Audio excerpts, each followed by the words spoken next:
I've always been the kind of person who finds comfort in solitude. While most people crave company on trips into the wilderness, I've always felt the exact opposite. Being alone in the woods, away from everything, was the one place where I could breathe freely.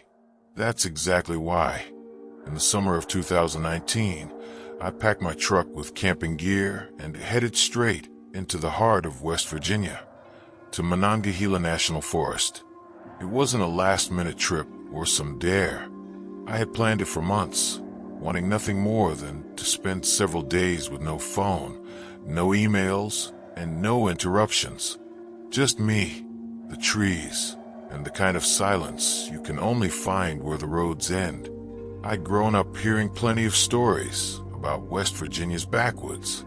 My grandfather, who worked the mines when he was young, always warned me that some parts of the forest weren't meant for people. He'd talk about the ridges where miners vanished, about hunters who went missing without a trace, and every now and then, if he'd had enough whiskey, he'd mention a giant man of the woods. He never used the word Bigfoot, but I always knew that's what he meant. I'd laughed at those stories as a kid, but as I got older, I realized how many people actually believed. I'd overhear strangers in gas stations talking about tracks they'd found, or hunters warning each other not to hike certain hollows after sunset. There was a seriousness in their voices that stuck with me. Still, I wasn't there to chase legends. I wanted peace and quiet. That's all. I parked my truck at a small gravel pull-off by a forgotten trailhead in Pocahontas County, slung on my pack, and started the hike in. Tent, food, lantern, hatchet, map, knife. Everything I need to be on my own for 4 or 5 days. The trail started clear enough, but quickly narrowed. Fallen trees forced me to climb over in places, and thick ferns brushed against my boots. The deeper I went, the less the map seemed to help. In West Virginia, ridges and hollows have a way of making everything look the same. After about 3 miles, I found what I was looking for. A flat clearing between 2 steep hillsides, open enough for a fire, but tucked away from any wind. I dropped my pack, set up camp, and felt the deep sigh of relief that always comes once the tent is pitched and the work is done. By then, the sun was sliding low, the light breaking into golden shards through the pines. It felt right, safe even. That first night, I cooked a simple meal over the fire and stretched out in the dirt with my back against a log. It was quiet, too quiet, not just free of people, but empty of sound altogether. I didn't hear a single cricket or cicada, no whippoorwills, no owls, just the occasional breeze pushing through the trees.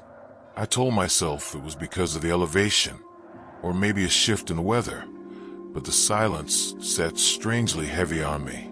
When I finally crawled into my tent and zipped the flap shut, I couldn't shake the thought that the forest itself was holding its breath. Sometime after midnight, I woke up without knowing why. The fire had burned down to glowing coals, and pale moonlight spilled across the clearing. My chest was tight, my pulse racing. I didn't hear anything at first, no footsteps, no breaking branches, but I felt it. Someone or something was out there. It wasn't imagination. I've camped alone enough times to know the difference between nerves and presence. The air itself felt charged, like the weight of eyes was pressing in on my tent. Then I heard it. Slow, rhythmic, a shifting sound, like something massive shifting its weight back and forth, left to right, as if pacing or swaying in place. I stayed frozen, every muscle in my body locked tight. I wanted to reach for my knife, or my lantern, or even just unzip the tent to look. But something deep inside me screamed not to. Instinct, that primal part of the brain that knows when you're prey. Minutes crawled by like hours. The sound never came closer, but it didn't leave either. Just that steady, deliberate shifting, waiting, watching. When the first gray light of dawn seeped through the trees, the pressure lifted. Just like that, whatever had been out there was gone. I unzipped the tent slowly, expecting to see tracks, broken branches, something. But the ground was untouched. Not a single sign that anything had been near my camp. I tried to laugh it off as a half-dream. The kind of thing that happens when you're alone in a strange place. I busied myself making breakfast, convincing myself it was nothing. But deep down, I knew the truth. I hadn't just been spooked. I hadn't imagined that crushing silence or that heavy presence. I had been noticed, and whatever lived in those woods was letting me know it. The sun rose slow that morning, and for a while, I tried to shake off the unease from the night before. That's the thing about camping alone. You get in your own head. Every sound becomes bigger, every shadow darker.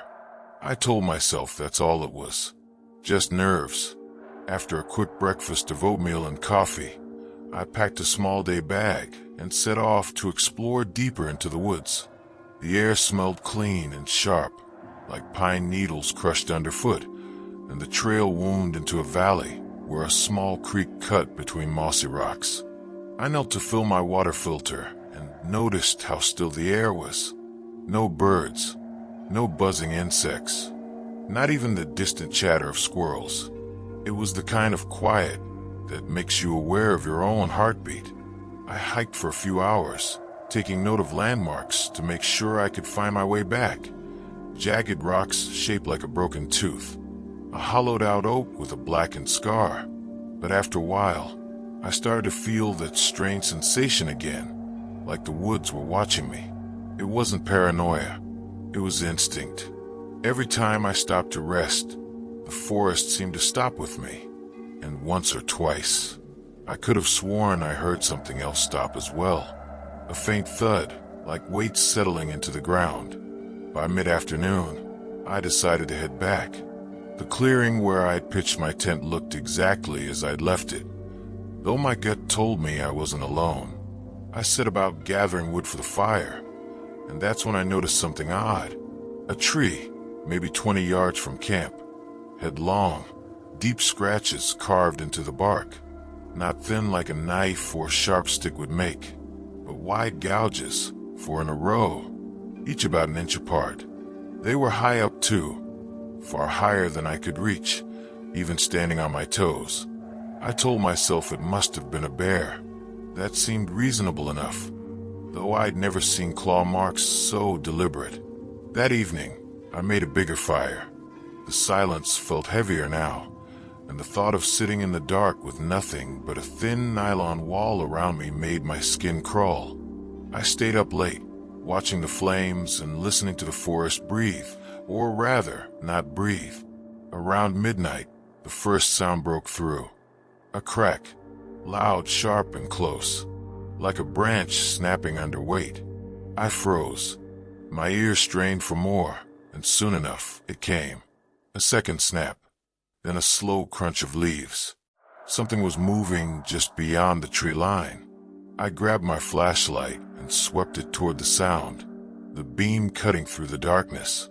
The trees glared back at me, tall and silent, but I saw nothing. The noises stopped the second the light hit. For a long moment, I sat still, my heart hammering, waiting. Then, slowly, deliberately, another sound rose up. It wasn't a branch. It wasn't footsteps. It was a low, guttural exhale. A breath, heavy and deep, like a bellows straining in the dark. The air shifted. I caught the smell before I could even place it, musky, rotten, like wet animal fur mixed with spoiled meat. It hit me hard, turning my stomach. I gagged quietly, clutching the flashlight tighter. I wanted to call out, to shout something, anything, but the words stuck in my throat. Some primal instinct told me not to draw more attention to myself. For nearly half an hour, the noises circled, sometimes to my left, sometimes to my right, always staying just beyond the reach of the firelight. Whatever it was big, heavy, and smart enough to stay out of sight. Finally, sometime past 1 in the morning, it stopped. No crunching leaves, no snapping branches, just silence again. I forced myself into the tent, zipped it shut, and lay there wide-eyed, clutching the hunting knife I'd brought more for comfort than use. The musky stench still lingered faintly in the air, seeping through the thin nylon. Sleep didn't come easy. When I did drift off, I dreamed of massive shapes moving through the trees, hulking shadows that always stayed just far enough away to keep me guessing. And when I woke with the first light of dawn, the silence was still there, heavy, watching. But this time, I wasn't sure it was only silence. The third day began with a heavy fog clinging to the valley, the kind that makes every tree look like a figure standing in the mist. I stepped out of the tent stiff and groggy, the taste of unease still on my tongue. The smell was gone, but the memory of it lingered. Musky, rotten, animal, and something else, something foul. I forced myself to focus on routine. Breakfast, firewood, checking my bearings on a map. Normal things. But no matter what I did, the silence pressed in. No bird song to welcome the morning. No insects buzzing in the damp. Just my own breath. As I was boiling water for coffee, I noticed something that turned my stomach. One of my packs, the one I'd left leaned against a log near the tent, was on its side, dragged a few feet from where I'd left it. Nothing inside was missing, but the way it had been moved was unsettling. There were no neat animal paw prints around it. Instead, the dirt showed broad impressions, almost like a foot, but wider. Too wide, and deep, pressed into the earth with weight I couldn't imagine. I crouched low, studying the marks. The prints weren't sharp. The ground was damp from the fog, soft, but not soft enough to hold perfect detail. But I could see the outline. Long, flat. Not a bear. Not a deer. Something human-like. I told myself maybe it was my imagination, my mind seeing what it wanted to see. I shook it off, stuffed the pack back where it belonged, and decided to hike out for the day. The thought of staying in camp alone, with whatever had been circling me, was too much. The trail deeper into the woods felt endless. The trees grew closer together, their branches clawing over the path. Every now and then, I'd stop and listen, and every time I heard it, a sound just behind me. Heavy, deliberate, like footsteps trying not to be heard.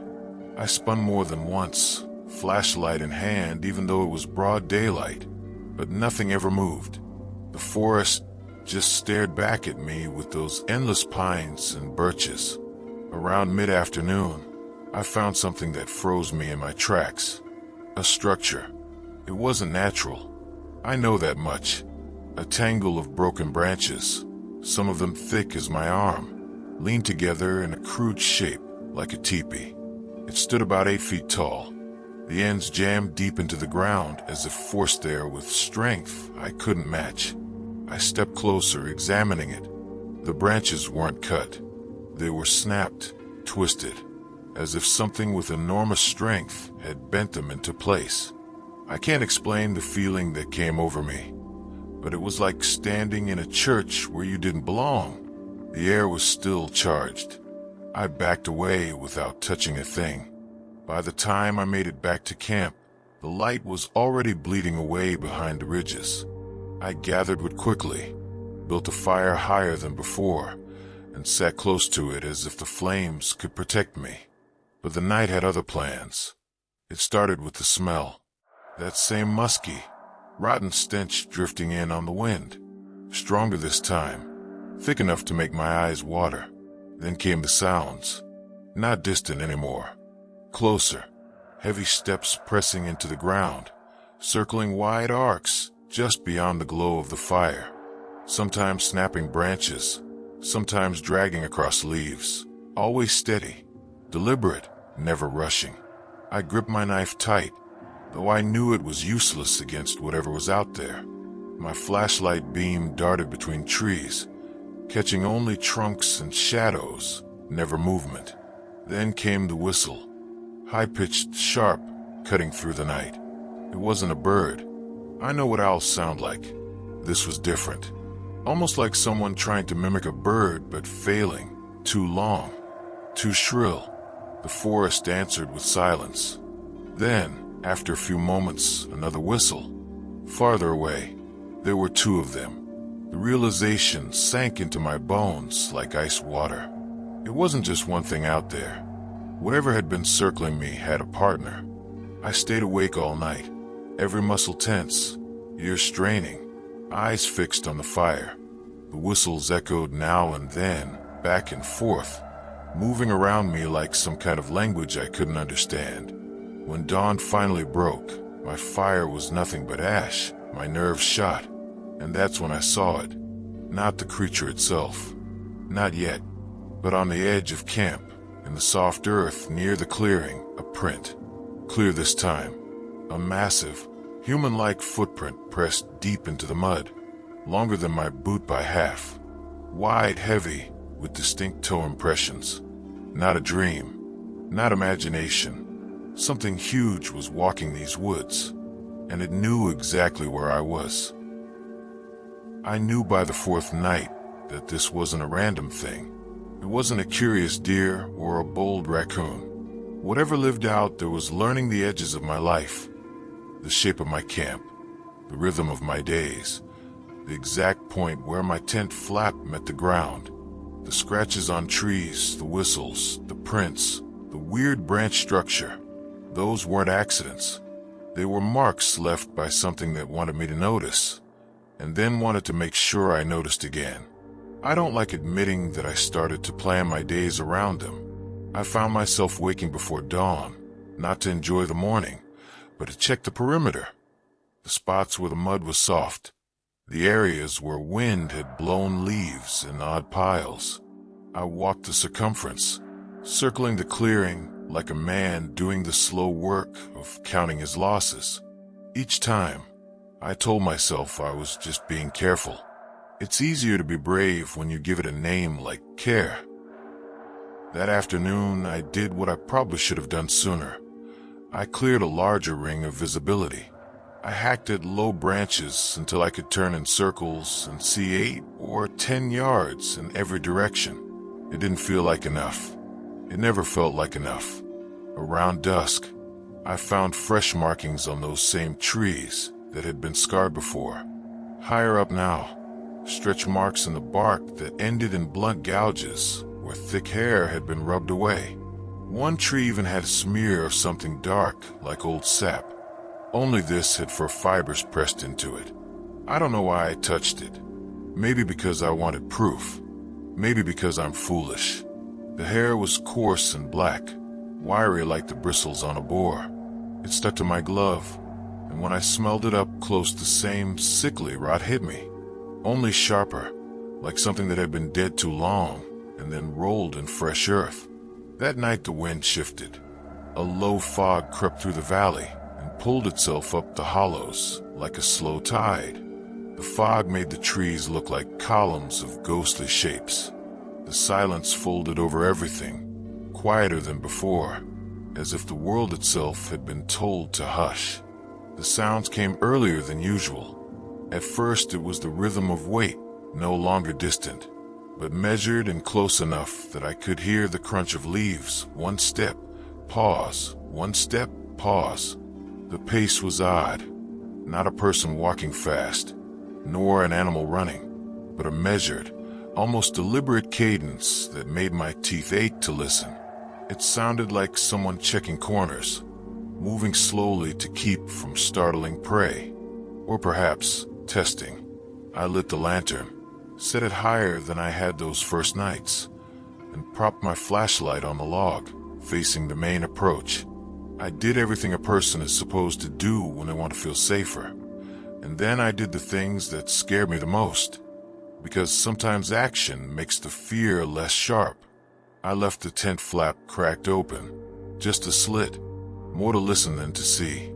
I sat cross-legged on the log, the hunting knife between my knees, the lantern guttering orange light against the fog. The fire hummed low behind me. I told myself I'd stay awake. I told myself that I would do anything needed if something actually came into the clearing. But awake doesn't mean confident. Awake is alert and trembling and pretending. The first sound that made my muscles jump was a long, low exhale. Close, closer than any previous night.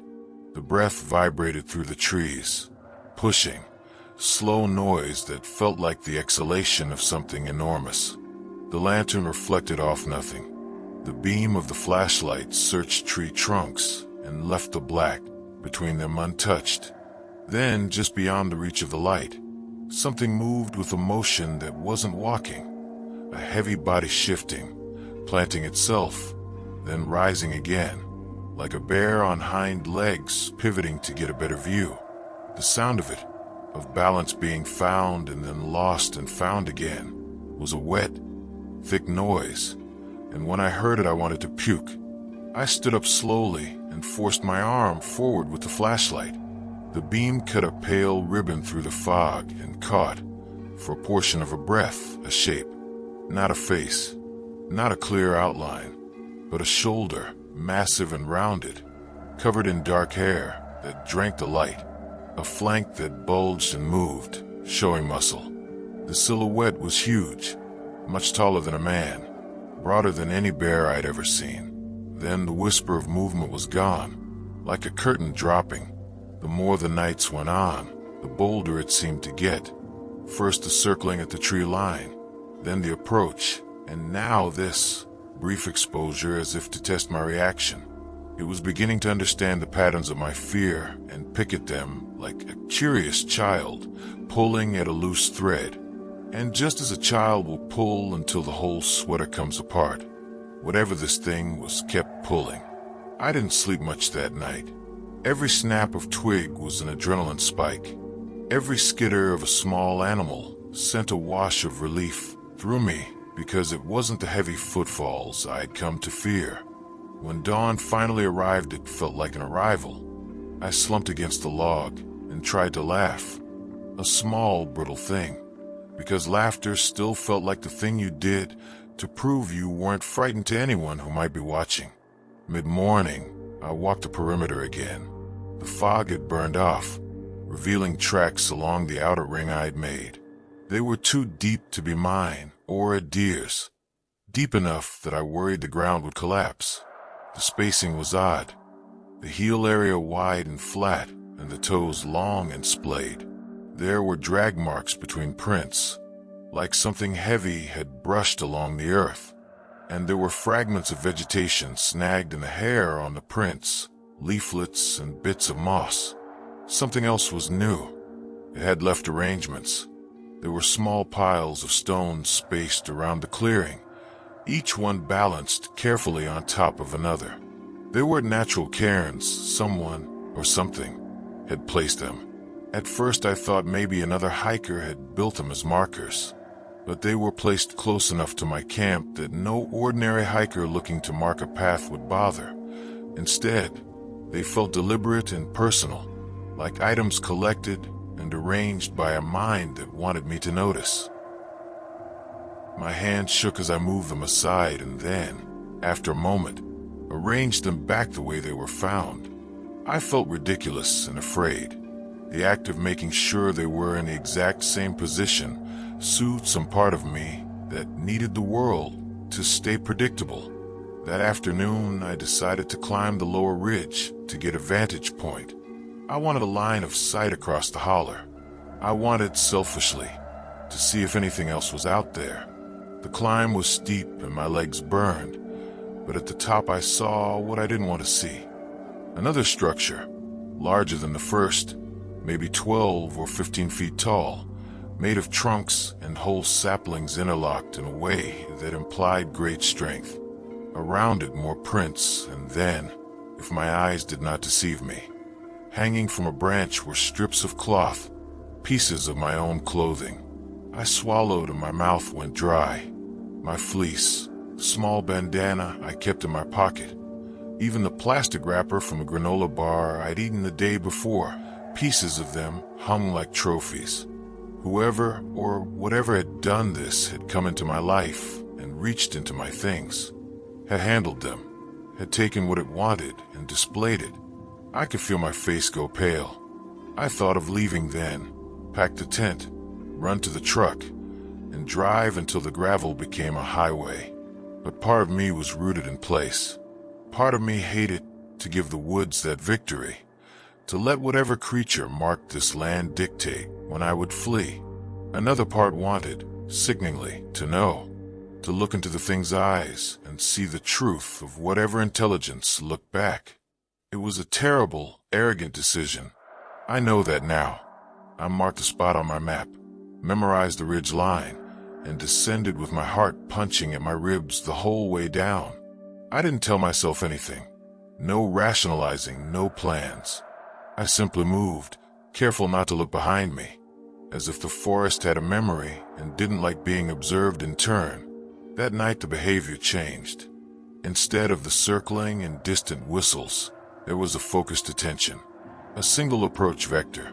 The rocks, my rock cairns, were stacked around the far side of my fire, closer than before. One of the cairns had a stick thrust into it, tipped with a tuft of fur I'd never seen outside of taxidermy displays. The tuft was smeared with something dark and tacky. When I bent close to look, I realized with a cold lurch that it was dried blood. Something had bled.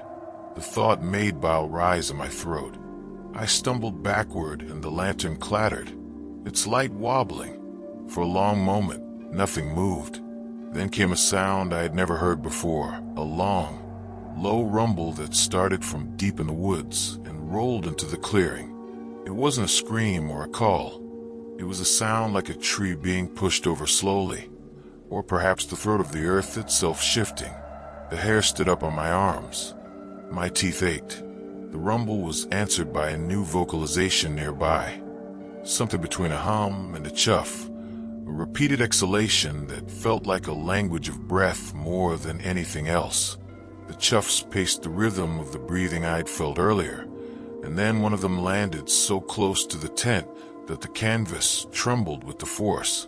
There was a pressure wave that moved through the nylon, a vibration like someone slapping the tent with an open palm. I could have run then. I should have run then, but my feet were rooted. I think part of me wanted to see what would happen. Part of me had already been stripped of the illusion of safety, and the only other choice was to meet the thing face to face. The night stretched long. At one point, in the raw liminal hours after midnight, I heard a knock against the log I had sat on all afternoon. 3 solid thumps, spaced like a code. I answered without thinking. 3 knocks returned, hard and quick on the log with the back of my hand. The response was immediate, a low, rolling chuckle from the woods, almost amused. The sound made my skin crawl. That some creature could be amused at our exchange, that I had traded signals with another intelligence, was more frightening than anything else. Then, impossibly, as if to seal the deal, something brushed against the outer edge of the tent. Not a paw, not a claw, but the side of something long and broad, the sweep of hair across canvas. The tent shuddered like it had taken a blow. The zipper rattled in its teeth. I held my breath, so hard my lungs burned, and the world narrowed to the point where I could hear my blood moving in my head. Then, as quickly as it had started, the touch slid away. A few seconds later there was a single, long whistle from somewhere far to the left, and then retreat, the footsteps moving away at a quickening pace. Dawn came like an accusation. I unzipped the tent with hands that would not stop trembling and stepped out into the cold light. The clearing looked like nothing had happened, peaceful and ordinary and impossibly innocent. But there, inside the flap where my sleeping bag had been pegged, were long hairs pressed into the fabric. Black, coarse, fresh at the tips, dried at the base where they'd been held in something warm. I washed my hands in the creek 3 times and still felt the hair under my skin. All day I moved with a new awareness. I kept talking out loud to myself, to the trees, to the air, small banalities, ridiculous lines about my plans, like I was trying to confuse a predator that was already smarter than me. I collected extra wood and wound a line of reflective tape around my camp. Naive hope the human light would mean human safety. As night fell on that 5th day, I knew the balance had shifted. I was not merely observed. I was part of whatever pattern the woods were enacting. The rocks, the whistles, the trophies, they were not simply behaviors. They were messages, and I had to decide what message I would send back. Morning sunlight should have been a relief, but it wasn't. I'd barely slept, drifting in and out of shallow dreams where shadows pressed against the tent walls, where shrill whistles and guttural grunts carried through the trees. Every time I snapped awake, the fire had burned lower, and the smell, that putrid, musky rot, still lingered in my nostrils like smoke. I stumbled out of the tent with red, burning eyes, every bone in my body heavy with fatigue. The air felt cold and damp. I scanned the tree line, every dark shape twisting into something my mind didn't want to recognize. Breakfast was mechanical. A granola bar, cold coffee from the pot I'd left half full the night before. I ate quickly, my ears straining for anything unusual, but the woods seemed too calm, too watchful. I should have left that morning, packed it all up and forced myself out of there. But something, pride, stupidity, or maybe just the paralysis of fear, kept me anchored. I told myself I could last one more day, that I was overreacting, that if I just stayed sharp I'd be fine. So I stayed. The day passed in a fog. I tried hiking again but never strayed far. Every path seemed to lead me back to that crude structure of broken branches, looming like a warning. The forest wasn't neutral ground anymore. It was claimed land, and I wasn't welcome. By evening, clouds gathered heavy overhead. The woods darkened faster than usual, swallowing daylight and long shadows. I built the fire high, piling every bit of wood I had into it, until flames leapt upward and cast wild, dancing light across the clearing. For a while, nothing happened. I almost convinced myself I was alone. Then, just as the fire began to settle into glowing coals, I heard it. A single sharp crack, a branch snapping under something heavy. I froze, knife in one hand, flashlight in the other. My breath caught in my throat.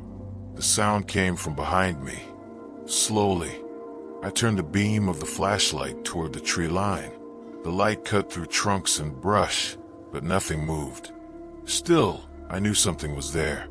Then another sound, not behind me this time. To the left, a low, guttural grunt. Not an animal call I'd ever heard.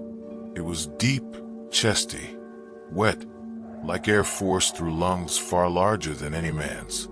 I spun again, the flashlight trembling in my grip, and that's when I saw it. Not fully, not face to face, just a shape.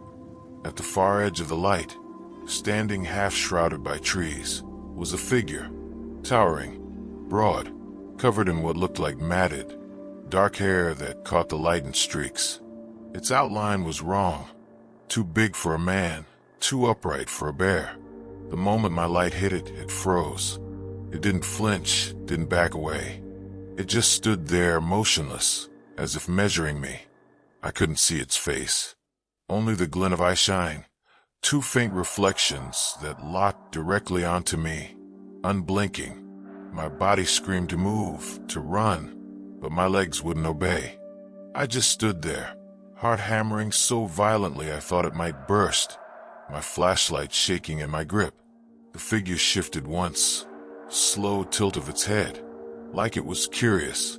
Then, as if deciding I wasn't worth more attention, it stepped backward into the dark and vanished. I was left staring at empty trees, the fire crackling behind me. But the silence didn't last. From the opposite side of the clearing came another sound, a low, rumbling breath. I whipped the light around just in time to see movement, a massive shape slipping between trunks, too fast to catch fully, but too big to ignore. My knees buckled. There wasn't just one. They were circling again, All night long, the forest moved with them. Heavy footsteps just out of sight. Grunts, whistles, low, droning hums that carried through the trees like voices. Once, something hurled a rock that thudded against the ground just feet from my fire, sending sparks upward in a spray. I sat frozen, knife clutched uselessly, the flashlight battery draining as I swept it back and forth, desperate to keep them from getting closer. But the closest moment came just before dawn. The fire was low, only embers glowing red, when I heard the unmistakable crunch of leaves directly behind my tent. Slow, deliberate, heavy. I turned the light, just in time to catch the silhouette of a massive figure pressing against the fabric wall, its shadow stretching tall and wide across the canvas. A broad hand, or what looked like one, dragged slowly down the side, the weight of it pressing inward, bending the thin material inches from my face. I didn't breathe, didn't move. My heart stopped. The hand lifted. Footsteps retreated into the woods. And then the forest went still. When morning came, I crawled out to find new prints in the mud, larger than the ones before, circling the camp in a wide loop. But one set broke from the loop, leading straight up to the side of the tent and stopping there. Right where that massive hand had pressed against the fabric, there was a smear of mud, proof that something had stood just feet from me in the dark, touching the place where I slept. And I knew then, I wasn't just being stalked, I was being studied. The way sound bent around trunks, the cadence of my own breathing, the clock of my pulse in my ears. This was the night where the ledger of small scares and strange marks finally balanced into something I could no longer deny. The animal in those woods knew me, and it was deciding what to do with me. By the sixth night, I had stopped pretending I was here for peace. My days were a ledger of small rituals, rechecking the perimeter, moving the fire, restacking the cairns exactly where I'd found them, chewing tobacco that I didn't even want just to have something to do with my hands. The map in my pocket stayed folded, untouched. I kept thinking about packing and leaving, and every time I practiced the motions in my head, my legs would feel like sand. That evening the sky thickened early. The clouds came like a bruise across the ridge. I prepped more than usual. I soaked a bundle of kindling with lighter fluid and built a fire so tall the flame licked at branches above. I put my pack within reach, knife on top, keys and phone in the inner pocket. Little anchors that meant escape if I needed it. I whispered to myself ridiculous incantations about courage and common sense, and sat with my back to the log where I always sat, watching the dark come down. They started circling sooner than usual. The first sound was a roll of low chuckles, like someone snorting through a throat with mirthless amusement. My flashlight beam swept, caught nothing but trees, but the sound traveled, close then farther, testing the edges of the clearing. I remember the exact sequence because to this day I replay it when I try to understand what happened. A whistle from west, a soft exhale to the north, 3 thumps to the east like a slow code, and then a silence that felt worked, as if the woods had rehearsed holding its breath. I answered the thumps without thinking, the same foolishness that had gotten me into this conversation with whatever lived in those trees. I wrapped my hand on the log, 3 quick taps, and waited. The response came, low and purring, but this time it was close, almost close enough that I could feel the ground vibrate under my feet. Then the smell hit, and it hit like a wall. Rotten, mineral, metallic, and animal all at once. It rolled on the air and brought the bile up in my throat. My stomach pulled in as if to make room for another animal, something old and hungry, pressing against my senses. The first actual movement happened at the edge of the light, a shape slipping between 2 trunks, its bulk momentarily outlined by the blaze. I could see the curve of a skull, heavy brow shadowing 2 dark hollows where eyes would be. It moved with terrifying stealth for something so large. When the beam passed over its shoulders, I saw the fur pattern, dark, matted, with streaks of lighter gray where dirt and sap had stained it. It stopped, turned its head toward me, and for an absurd second I swore I could feel the appraisal, not like an animal appraising food, but like intelligence scanning for value. The thing cocked its head as if reading a book. My breath came as a dry rasp. I thought, coldly and with the kind of clarity that only adrenaline buys, that this was it. The moment every campfire tale had hinted at. The creature moved closer, but never in a straight line. It followed the broken geometry of shadows, using tree trunks as curtains. Another stepped into view on my left, then another. The space became ringed with hulks in the dark, silhouettes larger than I'd ever imagined. They didn't clamber or lurch so much as shift, each movement precise and economical. One of them lifted an arm. The muscle was like a sagging rope coiled in motion. The hand, when it came into the firelight, was broad with long fingers, ending in blunt, tough-looking pads. It wasn't a hand like a human's. It was thicker, wider, and the joints seemed denser. It opened and closed slowly, feeling the air like a man testing temperature. My throat worked, and for the first time since this had started, I saw fear separate in me, from a different, almost primitive source. Awe, whatever these things were. They were not simply massive animals. They were craftsmen of the forest, keepers of pattern. They had created structures, made marks, arranged stones. That flicker of recognition changed the fear into something more complicated and colder. One of them stepped so close the light picked up the detail of its face. A flattened nose, wide nostrils flaring, a heavy brow, a mouth that, when it moved, revealed flat teeth, not made for tearing but for crushing and grinding. It tilted its head and let out a soft chuffing noise, not a growl, not exactly a vocal threat, but a wordless punctuation.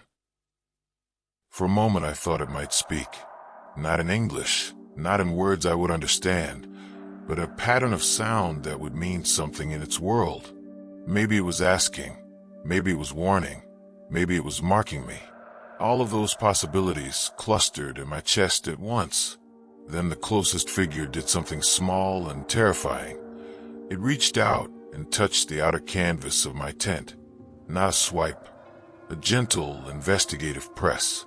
The tent moved inward under the pressure, a brief concavity that matched the grain of the hand. I could hear the beads of dew cracking, the soft rasp of fabric against hair. The pressure held for a breath, and then it retreated. Adrenaline does strange things. For me, it crystallized as a single desperate action. I unzipped the tent a fraction and stuck my hand out with the flashlight clamped between my teeth, and with my free hand I grabbed the knife and held it out like a ward. My arm shook so hard that the beam stuttered and the knife vibrated in my fist. I do not know what I expected. Perhaps the stories had me thinking of monsters lunging, of teeth and blood, of some battle of wills where I would either run or fight. Instead, what followed was quiet and quieter than anything I had yet experienced. The creatures didn't roar. They didn't scream. They observed. One leaned forward, the hair on its face matted, wet with sap. It sniffed the air near my hand, and then, and this detail I will never forget, it placed its palm over mine. It was warm, damp. The skin at the wrist was rubbery and thick, the hair short and bristly where it met the skin. The fingers were enormous, calloused, and when it closed partway around my hand, there was a pressure that was not crushing but deliberate and measured, like the squeeze of someone testing for life. I could have screamed. I could have pulled away. Instead, time folded. I felt the texture of its skin, the thick webbing between digits, the scent of earth and old metal. There was no hostility in that touch, only inspection, curiosity, and something like a slow, patient caution. It stayed a long time, the heat of its breath washing over my wrist, and then it withdrew as if deciding something. The others hummed low, resonant sounds that felt like approval or perhaps conversation. One of them produced something small from the underbrush, a strip of bark, I think, and placed it gently on the ground at the perimeter of the fire. The motion was careful, ritualized. They were teaching me something, or marking an exchange. Then it happened that haunts me. One of the creatures turned its head and directly looked into my face. Its eyes were a deep brown, nearly black, and for the first time the reflection in those eyes seemed to hold more than animal hunger. I saw an intelligence there that made me ashamed of the way humans had assumed dominance in those woods. There was memory, there was lineage, another movement, and they stepped back. It was precise and without haste. No sudden rush, no violent outburst. Instead, the ring dissolved like a curtain closing, and the forest reabsorbed their shapes until nothing but the trees remained. I sat there shaking for a long time, hand wrapped around nothing, the knife cold in my palm. I did not sleep that night. I watched the coals until they were nothing but cold glass, and then I watched the trees, because I was sure they would move again. They didn't, not that night. Dawn came on quiet feet. That morning there were no fresh smears of mud on the tent, no prints leading directly to the flap where my hand had been. Only a small arrangement of objects at the edge of the clearing, 3 stones stacked, a length of vine woven into a loose knot, and a strip of hide, my bandana, folded and placed on top. It was not taken as a threat. It was returned. The gestures said what their actions had made clear. We noticed you. We have touched you. Perhaps you are not yet a threat. The notion that I could be categorized like that, not prey, not pack member, not trespasser, but some ambiguous presence, made my head spin. I left that day, not because I felt safe, not because I thought I had a right to go. I left because something in me understood the rules of that place now, and the rules were not mine. I packed slow, each movement deliberate, and I left the tent standing as I had found it, zipper barely closed, as if leaving a door ajar for someone who might read that as courtesy. As I walked the trail back to the truck, I kept expecting to hear the watchers following. They did not. It felt as if a decision had been made in silence and folded into the trees, a choice to allow my exit, or perhaps simply an indifference that was kinder than I deserved. I tell you this honestly. On the drive out, my hands on the wheel, the lines of the road unspooling before me, I felt a grief I could not name, not for the person I had been, but for something older and stranger that I had only glimpsed, and that the modern world would likely never understand. The presence of those creatures altered something in me. A small part of my old certainties had been pried loose. Later, when I returned to my life, I told very few people the truth. How could I? The words felt clumsy, and men laughed politely and changed the subject. Friends suggested bears. Strangers offered explanation as if superstition could be explained away with biology. But I know what I felt with my hand on that palm and what I saw on that ridge. Intelligence, ritual, a community that kept its own counsel in the deep hollows of West Virginia. I never went back, but sometimes at night, years later, I still dream of that pressure against the tent, not as an attack, but as a communication whose vocabulary I had been close to learning and then lost. The ache of not understanding it is as real as any scar.